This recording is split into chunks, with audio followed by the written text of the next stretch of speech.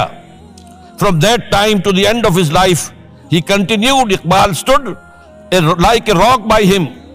Iqbal, Mr. Jinnah said, was not only a great poet who had permanent place in the history of the world's best literature, he was a dynamic personality who during his lifetime made the greatest contribution towards rousing and developing of Muslim